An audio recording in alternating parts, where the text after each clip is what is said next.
pale vile, kuna Wakenya wengi kwa hivi sasa wanahuzunika na kusikitika. Maana hata baada ya kulipa zile pesa zao kupitia kwa maagent mbalimbali, hawajapata hizi nafasi za kwenda abroad.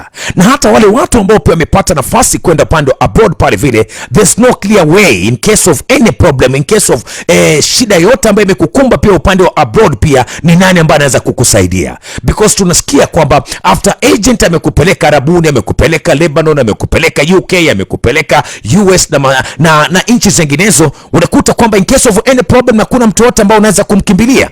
So what is the process? Especially Manu, tukiongelea kuhusiana na students. Maana ile story ya Eldoret ilikuwa ni ya students wale walikuwa wanakwenda Canada. Exactly. Alright, tukiongelea kuhusiana na students right now, kuna wale ambao wamemaliza kwa mfano university, right? Undergraduate, wale ambao wamesoma wamemaliza pale, and you know kila siku na kila mwaka wana graduate. It's true. Wana graduate wanatoka. Na wakitoka ndio ile kitu ambayo Rigathi Gachagua alikuwa anaongea siku moja, akamwambia si kwamba akawaambia ukweli. Hakuna kazi. Akawaambia ukweli Deputy President kwamba siwezi kuwadanganya ati hapa mmegraduate kazi zinawasubiri. Hii Kenya ya sasa haiko hivyo. Hakuna kazi ambazo zinawasubiri. Lakini labda kuna nafasi ambayo ndio nakwambia Weta alisema unaweza kuipata ya kazi katika taifa la nje. Wewe ni mtu ambaye umesoma, umegraduate, uko katika taifa la nje, unaweza kuwa ukaenda kule ukapata nafasi ya kazi na ukaanza hata kama ni kazi ndogo, ama labda ukaenda kufanyia masters katika taifa ya nje. Lakini ukifanya ile masters kule, labda pia kuna kazi zingine ndogo ndogo unaweza kufanya hapa na ukimaliza labda ndo uingie katika kazi rasmi. So mambo kama hayo tuweze kuiangalia pia katika Gumzo 47. Tusadiki na Martin Hali Wino uko, tuko na Boba Miti pale vile ambapo yeye ni mtaalamu katika maswali. Boba Miti, karibu sana katika studio zetu za Radio 47. Good morning sir. Asante brother, thank you very much. Mi naitwa Bob Mwiti, and mi ni mkazi wa, I live in the US. Okay. Mekuwa America for the last 14 years. What's up man nigga? Mi ni Meru halisi so sija change.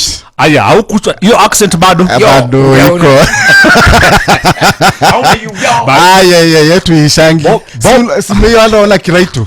Alikuwa huko anasomea Harvard, lakini bado iko. Kabisa. Sisi ishangi. Yeye haitoki. Hao wanatusumbuaga kwa ndo naisigi US gani wakikuja pay your sub G. How don't man. Si jani. Hiyo mi siwezi.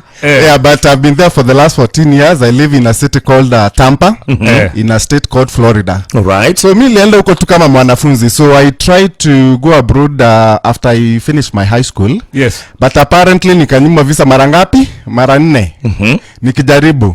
Initially I wanted to go to the UK. Ndio. Lakini sasa after those early disappointments za visa, nika shift my focus to try and go to the US. Okay. Now hiyo nilikuwa hata nimemaliza undergraduate already, so nilikuwa nimefanya BCom hapo Strath. Nikamaliza, alafu after hapo nikapata opportunity ya kwenda kufanya masters. Okay. Nikaenda shule inaitwa Indiana University of Pennsylvania in 2009. Nika graduate with a master's degree in professional accountancy. Alafu toka hapo, unajua venye mtu anaendanga majuu natafuta opportunities huko za job because it's a very costly affair for you to go there and study. It costs almost about 5 million Kenya shillings. Okay. So hata ukitoka huko kwenda kusoma huko lazima ujue, unajua this is more or less like an investment. You have to know, like for example, if I put in this investment of 5 million, will I be able to recoup it, whether it's on the other side or even back in Kenya, because it's not necessarily that you have to go and stay and work there. Okay. You know? Yeah, so anyways, I was able to graduate and get a very good job. In fact, actually, I found it a little bit of a challenge because ukienda huko kama student, lazima you have to figure out how to transition ndio uweze kupata kazi. Okay. Because if you go as a student, you're on a student visa. And then again, if you really want to work, then you have to figure out how to get that work visa. Which is usually a big challenge for a lot of African people. Because especially for example like in the US and if you're going there as a professional like I went yes, so you have, when you graduate from school, you have to find an employer who is willing to sponsor you for you now to be able to live and work there, for you now to transition from being on a student visa to actually living and working there.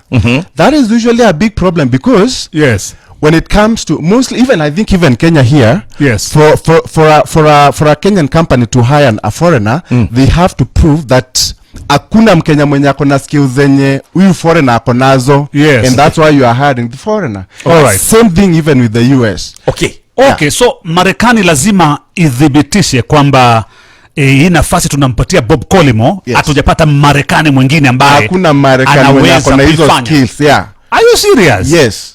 So you have now siwezi kusema tu nimependa tu Bob Collymore. Hapana.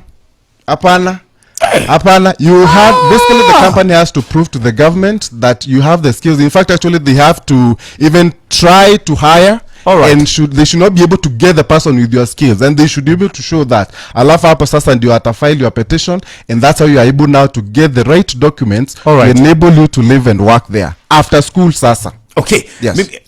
Ningelipenda kujua mengi zaidi, manake vile vile pia kuna Wakenya ambao kwa hivi sasa wako kazini kule Amerika.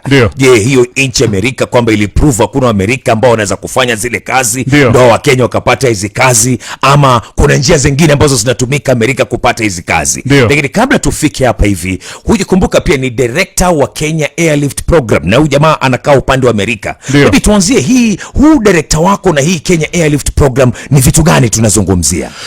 So when I went to the US as a student, there's a lot of challenges that I faced. One of them was basically hiyo mambo ya visas, finding good schools, finding funding. It costs a lot of money to study there. Like I said, about 5 million Kenya shillings. So unajua hakuna watu wengi wako na hiyo pesa. So me, when I went there and I faced all those challenges, and even when I tried to graduate and I couldn't get a job immediately, because unajua saa zingine tunadhani tu kazi ziko it was a challenge, because venye nimesema you have to find an employer who is willing to sponsor you, and you have to have the right skills. So out of all those challenges, I formed the Kenya Airlift Program, and that was in 2018. So initially I was working, I got a job as a systems analyst. I used to work for Fortune 500 company in the US implementing their big IT projects. But then again after hapo sasa nikafanya for 5 years, and from there on I decided I really need to solve the problem African people, because mostly you'll find if it's 5 million, how many Kenyans can afford 5 million?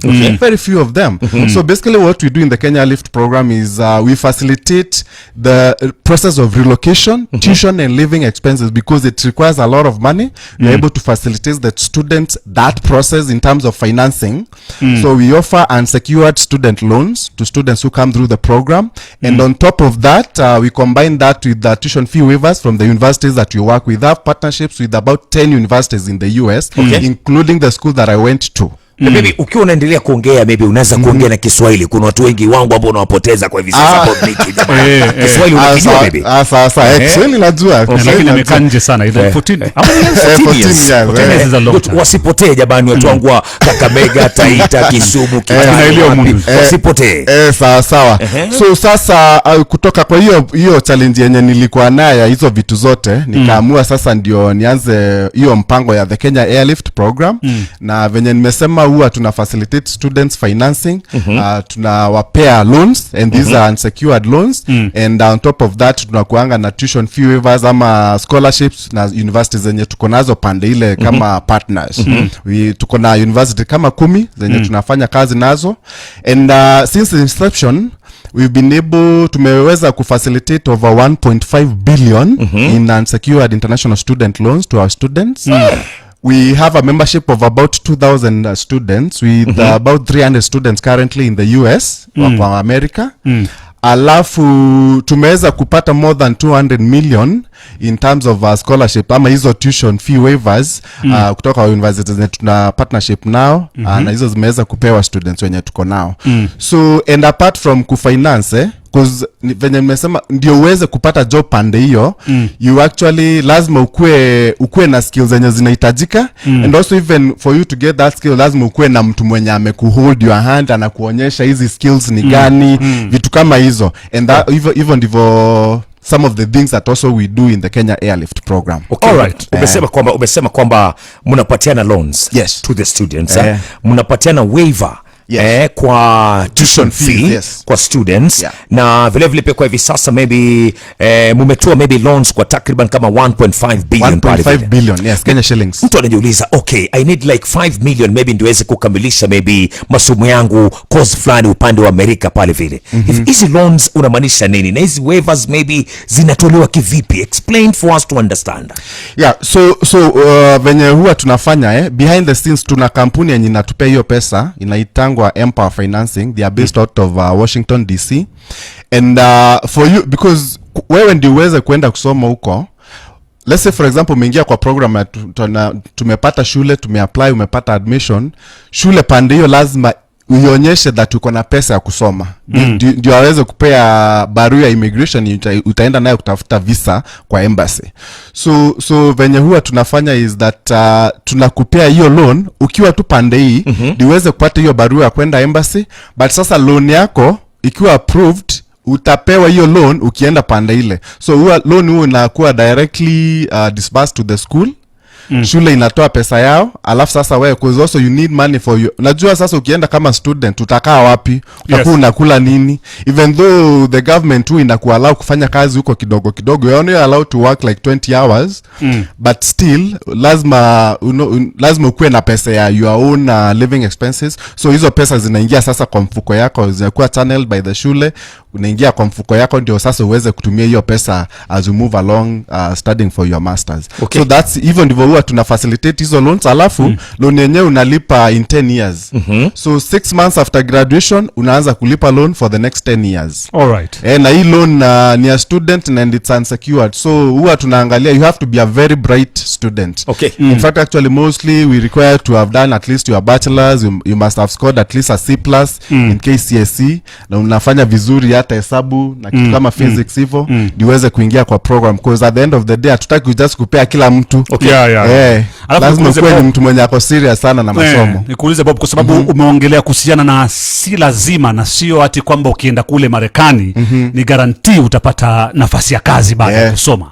Sio lazima. So now I'm trying to imagine a situation where wewe umelipiwa na kampuni inaitwa vipi? Empower.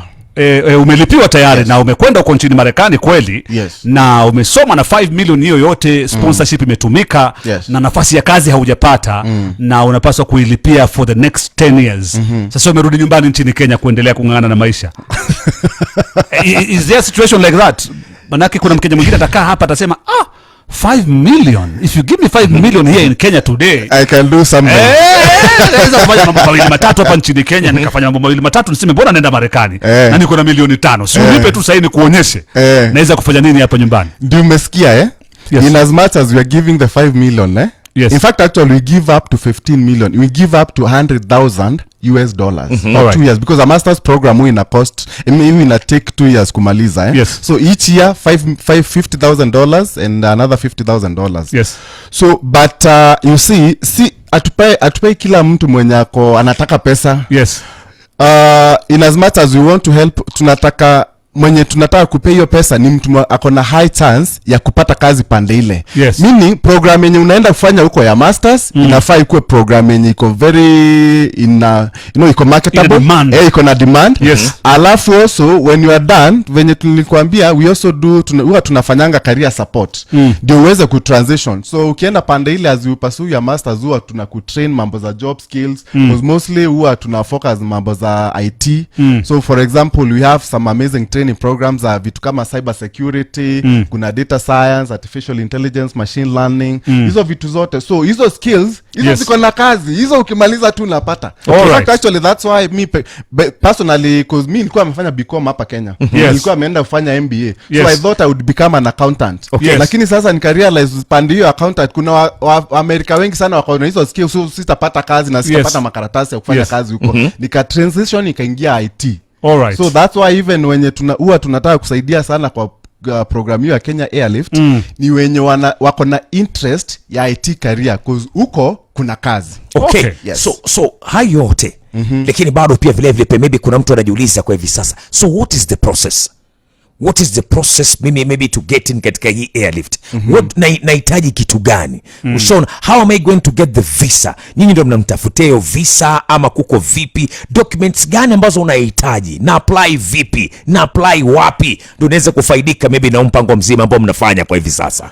Alright, asante sana. So huwa tuko kwa mtandao sana on social media, even me personally, unaweza enda unitafute huko, alafu tafuta tu Bob Mwiti, alafu utaweza kuona what we do. Also Kenya Airlift program yenyewe iko na page yetu ya Facebook, tuko na website www.kenyaairliftprogram.com. Also tuko na YouTube channel yenye huwa tunapost videos za all the beneficiaries of the program. Alafu tuko na ofisi hapa Muthaiga Square. Mtu akitaka kujua what we do anaweza tupigia simu hapo, alafu ndio tuweze, ama akuje hapo alafu ndio tuweze kumsaidia. And huwa tunasaidia students wenye wako interested in studying in the US, although also tumeanza process ya kufanya pilot ya Canada. So hata kama wewe uko interested na Canada bado tunaweza kusaidia. And like I said, si kusoma tu peke yake na pesa yenye unahitaji kusoma huko, also ni mambo na kutafutia kazi once you are done with school. Kitu kingine nataka kujua, maana yote umezungumzia tu ni kulipa, ni loan, ni kufanya nini na kadhalika. Yes. Do you have a sponsorship? Maybe nyinyi wenyewe tu mnashughulikia mwanafunzi, mnasema by the way this mwanafunzi ni best, na sisi kama Airlift programs pia mko na hizo maybe hizo free sponsorship? Well, so normally what you look for, mnatafutia maybe students kule nje free sponsorship. So hata ukisikia tunapeana student loan at the end of the day tutakangi, in as much as unasikia tunaweza kupea up to $100,000 we don't want you to be burdened na pesa mingi sana ya student loan, in as much as ukimaliza utaanza kulipa na maybe kuna kazi utapata pande hiyo. So huwa tuna hiyo partnership na shule zenye tunafanya kazi nao, that's why we normally get hizo sponsorship ama zinaitangwa graduate assistantship awards. These are basically arrangements na shule where wanakulipia part of your tuition and then also wanakupea stipend on a monthly basis. So because of the partnerships we have with the schools, we are able to lobby for the universities to give priority to our students ndio waweze kupata hizo. Also at from an upfront perspective, huwa tuna offer through the schools that we work with, tuna offer tuition fee waivers so that, because normally international student kama unaenda huko kama international student you usually pay double of what the locals pay for universities huko because you are an international student. So venye huwa tunafanya ni tunaongea na shule ina reduce pesa yetu. Sasa kama unaenda huko kama student wa Kenya Lift program, you don't have to pay like any other international student. Pesa yako ina reduce kidogo, unapea waiver. Tukona for example, unaona for example if a school is charging let's say for example $20,000 per year, unaona student wetu maybe anachargewa $15,000 per year. Sasa hiyo $5,000 imekuwa waived by the shule, but still E15 lazima atafute pesa kwenye atapata. So hiyo ndio tuna finance na student loan. Umezungumzia kuhusiana pia ukiwa kule America ukiwa unasoma pia you can transit kutoka student visa to working visa. Maybe what is the process? Unahitaji vitu gani? Maybe kuna mwanafunzi kwa hivi sasa yuko interested na akifika kule America maybe hajui process ni gani. What is the process ya mimi kujitoa katika student visa kwenda katika working visa, na inapatikana kivipi? Okay, first of all, the US government huwa wana allow student wakimaliza, by the time ukimaliza unapeangwa work authorization ndio uweze kutafuta kazi in the area yenye ulikuwa umeenda shule. Okay, so huwa the government inakuallow ndio uweze kutafuta kazi because it takes time for you to get a job. So unapeangwa work permit ya between 1 year to 3 years. Within that timeline lazima sasa utafute kwenye utapata kazi, and hiyo kazi sasa hiyo kampuni iweze kusponsor iweze kufanya huko long term. Sasa kama for example I've been there for 14 years na nilikuwa shule huko for just the first 2 years. So from then nikapata hiyo work authorization ya 1 year. At the time nilipata ya 1 year because nilikuwa nimeenda kufanya MBA. But after that sasa ndio niweze kukaa huko for the next 10 or so years. I needed kampuni yenye itanisponsor ndio sasa niweze kukaa huko. Hizi ndio gani tunazungumzia? Maana unajua tena watu tunasikiaga unaenda kule utakuwa ukifanya kazi sijui kwa nyumba za wazee, kuosha sijui kina nani, kufagia barabara, sijui kuosha vyombo nyuma ama restaurant pale vile. Most jobs tunasikiaga kwamba kule watu wanajificha ficha tu ndio sonekane. Hizi ni kazi ambazo ziko clean ama bado ni zile tu za kujificha ficha zile watu tunasikia? You see kuna two types of jobs kuna hizi semi skilled, hizi jobs za kila mtu. Hizo ziko hata ukitaka kufanya. Mimi nilikuwa naosha vyombo na clean huko nikiwa student. Hata penye nimaliza tu before nipate kazi mzuri. Hizo ziko, lakini hizo nao huwa zinalipa like minimum wage. Kama uko kwetu for example Florida, minimum wage is about $10 an hour. So any job at least they are supposed to pay you $10 an hour. Hizo ni za kukatakata huko nyasi. Hapo ni kama pesa ngapi ya 1500 ya Kenya. Unafanya maybe like an hour unafanya maybe 8 hours a day. So usually it's 40 hours a week average. That's usually the 40 hours per week. 40 hours per week. Wezi endelea zaidi hapo. Wezi endelea. Ukifanya hapo sasa ni overtime, maybe overtime Mimi ni Kenya. Niko na nguvu ya kupiga 60 hours. Watu ufanya hata 100. Kwa hivyo next story tunasikiaga kwamba ati wewe bora ni nguvu yako tu unaweza kufanya kazi vile unavyotaka. Yes. Hizo ziko kazi mingi sana. Unafanya overtime, overtime inakuanga time and a half. Kama ulikuwa unalipwa 10, sasa any hours above 40 unalipwa 15. 10 plus another 5, so 15 an hour. But kama unaenda kwa kama professional kama mimi sasa venye nilienda umefanya master, usitaki hizi jobs za huko chini unataka job zile yenye unalipwa mzuri. So for example, I used to work as a systems analyst. By the time I worked for about 5 years in corporate, I was making $65 an hour. $65? Yes, an hour. Just I was never a manager or anything. Hiyo pesa bana. So to convert in Kenya money. 65, that's almost around 10,000. 10,000 per hour. Maybe 9. Okay. 9,000. 9 to 10,000 per hour. Na unafanya 8 hours. Okay. Nilikuwa nafanya 40 hours a week. So anyways, in short, in a month I was making about 1.5 million. Kenya shillings. Jamaa tu wa IT systems analyst. So hizo in as much as unataka kwenda huko, kama wewe unaenda huko kusoma, maybe unaenda hizo mambo za IT and stuff like that, you really don't want to transition life sasa uanze kufanya hizo jobs za $10. All right. Because in as much as even I was making 65, kuna watu, some of the people that I used to work with walikuwa na make like 100 an hour. An hour? Yes. Okay. Yeah. All right. Hizo skills nazo, hizo ndizo Americans hawana. Sasa hapo ndio unaweza pata kampuni ya kukua sponsored ndio uweze kuweza kufanya kazi huko. So let me ask you this question again, because is there a possibility ya student kwenda kusoma nje na akose nafasi ya kazi? Is there a possibility? Is there any student ambaye amepitia kitu kama hicho? It depends with what kind of work you are looking for. You know, like, because like I said, hizi jobs zingine ziko.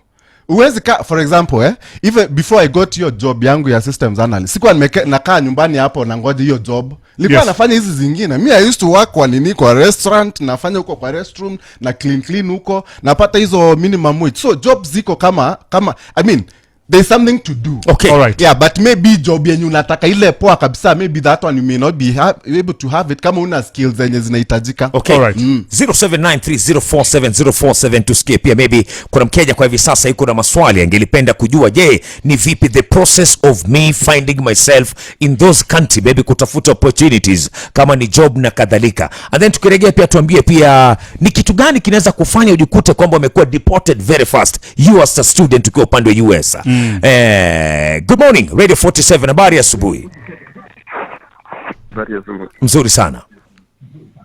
Brian, shabiki mgeni. Karibu sana Brian, shabiki mgeni. Natoka OJ Nairobi hapa Ruiru. Asante sana. Swali lako gani Brian? So nataka kuuliza kama unaweza, so probably tuseme the qualifications za kwenda kusoma kwa majuni gani? Qualifications za kwenda kusoma majuu ni gani? 0793047047. Sibu nyingine tena gani? Qualifications, nadhani qualifications zinaambatana na courses mbalimbali zile ambazo maybe zinapatikana upande ule. Good morning Radio 47. Hello. Hello. Good morning. Habari asubuhi. Hello? Ameingia mitini pale vile. 0793047047 ama vipi? Swali lako ni gani pale vile? Good morning Radio 47. Hello? Mwashumbe. Yes sir. Mwashumbe. Yes sir. Nisalimie MWAKIDEU. Vipi my brother? Sasa ni hivi, ilikuwa na swali hili. Poa sana, ilikuwa ni hivi. Zile courses zile zenye market sana nje ni gani? Okay, courses zenye market sana kule nje ni gani? 0793047047 teketeke ama vipi? Lete maswali upate kujua je ni vipi, because tumekuambia kwamba leo the process of getting yourself abroad pale vile. Good morning Radio 47. Hello. Yes, Mwashumbe. Vipi bro? Yes. Tunaongea na nani? Kuna Evans. Evans, unasema namna gani ndugu yangu mkubwa? Nasema mimi najuzi IT, lakini I need to go there when nafanyaje sasa. Okay, hiyo pia ni the process pia anafanya namna gani. It's like people really want to go out of this country. They really want to know how to get out of this country. Inaonesha wazi, manake inaonesha hata ile idadi ya watu ambao wana apply for passport kwenda nje. Wengi wanataka kujua process ni gani, lakini kuna maagenti wengi tu, kama mmoja wao ni Bob hapa, ambaye yeye anasema kwamba you do not need to have the money, si ndio? Wao wanakupatia sponsorship, lakini kwanza lazima umefanya vipi katika masomo yako? Lazima uwe kiwango gani? Yes. Lazima umepita masomo. Lazima uwe umepita, at least umepata C+ in KCSE, alafu umepata undergraduate at least a second class division. Inaweza kuwa second lower but at least a very strong one. Na kama wewe umesomea mambo mengine tofauti sio IT? By the way, you take anybody. Kila mtu unajua yes. Zingine when you talk about IT watu wanadhani technology ni ya watu wenye wanakona very technical background, but hapana, you see technology it's in every sphere of life and the way the world is moving, we need people in all those areas. Yes. Unaweza kumlifanya media and communication, unaweza kulifanya maybe even Bachelor of Arts, but still there's some tech nini zinahitajika. Yes. Out there in the same field and uko. So we take just anybody. It's not just people who are having like tech undergraduate. All right. Vidokezo vya matukio kwa ufupi. Kwa ufupi ni kwamba shughuli ya kusajili makurutu wa kujiunga na jeshi la taifa kuendelea leo hii. Na kwa haya na mengine mengi, bila shaka atakufahamisha Edwin Simiu ikifika mida ya saa 3 kamili East African Time. Vidokezo vya matukio kwa ufupi. Tumerejea tena katika Gumzo 47. Tuko na Bob Miti ambaye yeye ni director katika Airlift program, ambaye shughuli zao kubwa ni kusaidia wanafunzi hapa nchini Kenya kuweza kupata nafasi za kusoma kule upande wa Amerika. Tukiwa tunamalizia Bob, ukija kuangalia kwa hivi sasa kuna agents nyingi tu hapa nchini Kenya ambazo zinashughulika na shughuli ambayo unaifanya wewe mwenyewe, na unakuta kwamba shughuli yao tu ni wewe kuhakikisha kwamba umefika katika hiyo inchi. Ukifika katika hiyo inchi, it's like hawana shughuli na wewe tena. Matatizo ambayo atakukumba ni wewe mwenyewe ujisaidie. Haujui hata ni wapi utaripoti passport yako, mara sijui imeshikwa, imezuiliwa na kadhalika. Maybe kama mmenipeleka kule nje na nimepata matatizo, bado mna solve matatizo yangu ama ni vipi? Na kitu kingine pia ukiwa unaelezea pia pale, tuambie sisi kama student ukiwa Amerika ni vitu gani vile ambavyo hatufai kufanya, na tukifanya vitakutukuta kwamba tumekuwa deported back to the country immediately. Very good. So yeah, there is usually a lot of challenges kwa students. Ukienda pande ile, there is things that you don't know, a lot of information, and most of the time unaonanga most of the agents ni kazi yao tu ni kufacilitate wewe kwenda. Ukifika huko hata school fees ajui venye utalipa, and most of the people actually, so what normally happens hapa Kenya, and that's actually one of the reasons why we formed this Kenya Life program, to solve your problem because unaonanga mtu huwa ana present akienda embassy for example, unaenda kama student una present bank statement, unasema uncle yako ndiye anakusupport kusoma huko, and yet hiyo pesa haiko. Unadhani utaende uanze, umesikia huko kufanya kazi is like maybe kama student una tu like $10, si pesa mingi, but hiyo pesa haiwezi tosha kukulipia school fees na mahitaji yako ya ya kila siku. Yes. So agent mwenyewe ashughuliki na hiyo mambo, anakutafutia sijui bank statement, unaenda embassy unapata visa fortunately, but ukienda huko una pesa ya kusoma.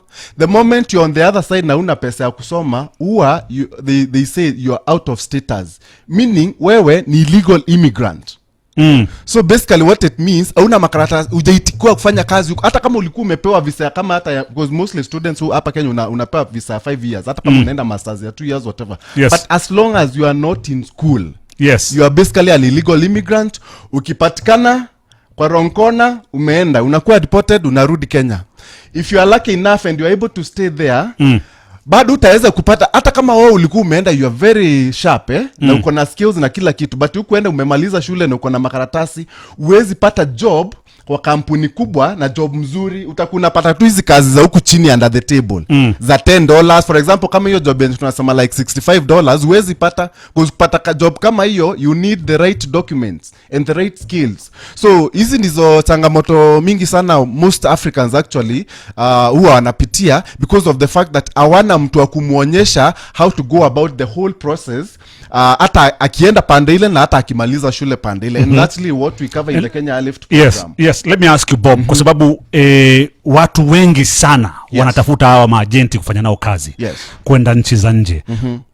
Ni kitu gani unatakana kuangalia ili kuchagua ni nani atakaye nisaidia katika safari yangu ya kwenda nje? Manake wengi ni wakora wako tu, wako wengi tu ambao wanabangaiza Wakenya tu, na Wakenya wanakwenda kule alafu mambo yao yanakuwa ni hatari. Wanatuitisha msaada, nichangieni nirudi, nimeenda kwa embassy, huyu alinidanganya, vile Manu anavyosema hapa. So ni vipi unaweza kujua mambo gani ya kuangalia ili kumchagua agent mzuri? Usually there's very credible agents out there, by the way. Yes. And venye unaweza ona agent mwenye ako credible, there's some certifications that also some of depending with which country you are taking students. Kuna certifications zenye some of these institutions kama zetu sasa agents when wanapeleka students, unafaa ukue uko na hizo certifications. For example, kama sisi Kenya Life program, we are certified by American International Recruitment Council. Those guys wanafanyanga audit our processes to make sure that you're actually following the right things. Integrity levels because at the end of the day you all want to end up recruiting students na huko hata negotiate hizo fee waivers and a lot of things that we negotiate even outside of tuition fee waivers. So you don't want to end up recruiting students wenye si wazuri kwa hizo shule, because agent huku maybe analeta kila mtu sijui makaratasi sijui fake, you know, kitu kama hizo. So for someone to be able to identify that, ni ile tu kwenda kwa mtandao unaangalia, you do your due diligence, you do your research. Usikae tu hapo ati unaitikia everything. Maybe tukua tumalizia for 5 seconds peke yake, niambie Bob, for me to survive kama student in US, maana vile unafanya unasema kwamba it is not a cheaper fare, it is very expensive. Maybe to survive ile tu normal life, how much do I need? Well, for example, as a student ukienda huko, accommodation, a shared accommodation, students wetu huwa tunatafutia accommodation and all those, they don't have to worry. Like if you in the Kenya Life program, kazi yako ni usome. How much? When utaenda, when utafika, how much it will cost, all those things you've sorted. But living expenses, accommodation peke yake for a shared accommodation, it's about $500 to $600 depending with the city that you are in. Unajua ina depend state na city. So $500 to $600 hiyo tunazungumza. Sasa ngapi hiyo? Ni kitu kama 70,000 80,000 per month. Na hiyo ni shared. Hapo kuna room mna share, bathroom na mna share kitchen. Hujakula, hujavaa, hujafanya anything else, huja move. Hakuna kitu kingine. Hiyo ni rent. So we're talking about 150,000? Well, I mean per month, yes, around 150 to 200,000 to be able to survive in the US as a student. Sasa ukiwa na family kama yangu, uko na sijui nini, uko na mortgage, uko na gari nalipia, uko na watoto wanaenda shule, you need a lot. You need a lot. Yeah, but the good thing is kuna opportunities za kazi mzuri. So, are you advising Kenyans to go to US? Yes, I would see, in as much as we have opportunities here, but honestly, I've lived in that country for 14 years, and this is a country that there is opportunities and systems work. Kuna vitu, I've been in the country for the last 4-5 months, and nilikuja April. I was solving a few issues here and there as a business. But mazi systems huku they don't work. Kama passport, for example, do you know we had a huge ya passports hazitoki. Tunaenda huko tunaambiwa we become too many, na tunaitishwa like 10,000 Kenya shillings ndio tuongane kupata passport ya kila student. Sasa niambie, na tuko na student about 2,000 na tulipe an extra 10,000 Kenya shillings ndio tuweze kupata passport, na huyo ni mtu anaweka kwa mfuko yake. Bob, asante. Thank you very much. Tunaweza endelea na hii story mpaka kesho. Tutakuja kuchapa hii story tena.